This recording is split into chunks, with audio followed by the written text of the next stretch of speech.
Shalom, selamat pagi buat kita semua.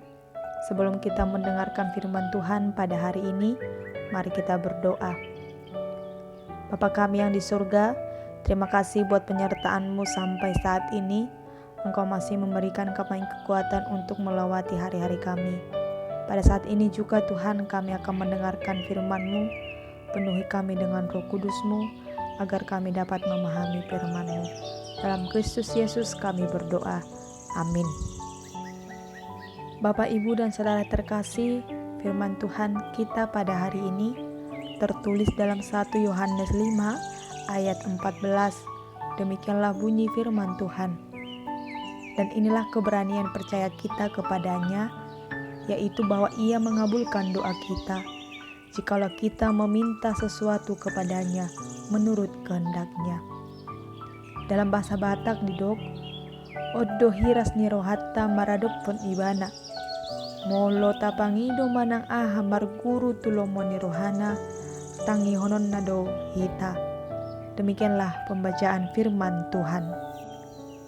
Bapak, Ibu, dan Saudara terkasih, ada kalanya kita mendaraskan doa, ada keyakinan yang kuat dalam diri kita bahwa Tuhan akan mendengarkan dan mengabulkan doa kita tersebut. Terutama ketika kita meyakini bahwa isi doa yang kita panjatkan tidak bertentangan dengan kehendak-Nya. Tetapi ada juga kalanya kita merasa kurang yakin bahwa Tuhan akan mengabulkan doa kita yang kita panjatkan. Apa yang dikatakan Paulus dalam firman Tuhan kita hari ini? Rasul Paulus membuat penyertaan, dan inilah keberanian percaya kita kepadanya, yaitu bahwa Ia mengabulkan doa kita jikalau kita meminta sesuatu kepadanya menurut kehendak-Nya.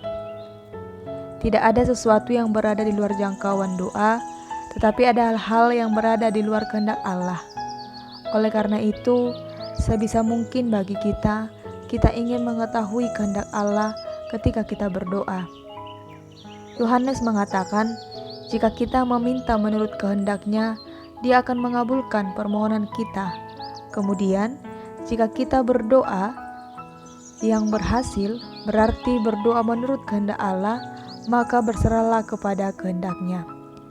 Ketika Anda tunduk kepada Allah, berfokus pada firman Tuhan, maka Roh Kudus mulai bekerja di dalam kita dan melalui kita. Dia memperdayakan, memotivasi, dan memimpin doa kita. Salah satu kenyataan terbesar yang kita harus mengerti bahwa doa yang sampai ke surga adalah doa yang berawal dari surga. Roh Kudus yang mengenal keinginan hati Bapa, lalu Roh Kudus menempatkan keinginan itu dalam hati kita, dan kita menaikkan doa itu kepada Bapa di surga. Doa yang sampai ke surga adalah doa yang berawal dari surga. Bagian kita hanyalah menyelesaikan rangkaian itu.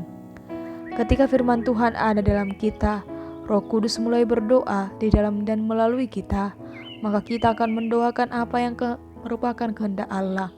Betapa indahnya, Tuhan akan membimbing dan mengarahkan doa-doa kita, dan kita akan berdoa menurut kehendak Allah. Apa yang kita kehendaki menyatu dengan apa yang Dia kehendaki. Amin. Kita berdoa. Terima kasih Tuhan buat firman-Mu pada hari ini yang mengajarkan kami Tuhan agar kami memanjatkan doa dan permohonan kami menurut kehendak-Mu dalam kehidupan kami. Jangan biarkan kami Tuhan menyimpang daripada jalan-Mu. Pada saat ini juga Tuhan, kami akan melanjutkan aktivitas kami, karena Tuhan yang berkenan hadir dan memberikan kepada kami Roh Kudus, dan berikan kami Tuhan kekuatan untuk dapat melakukan kegiatan kami yang Kau berikan kepada kami. Dalam nama anak-Mu Tuhan Yesus kami berdoa dan mengucapkan syukur kepada-Mu. Amin.